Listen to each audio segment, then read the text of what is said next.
What's up everyone? In this video I'll show you how to get and learn about Midjourney commands.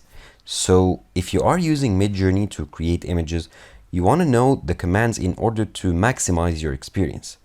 By going to this website, that's docs.midjourney.com/docs/command-list, you'll find here a list of the commands that you can use to work on Midjourney.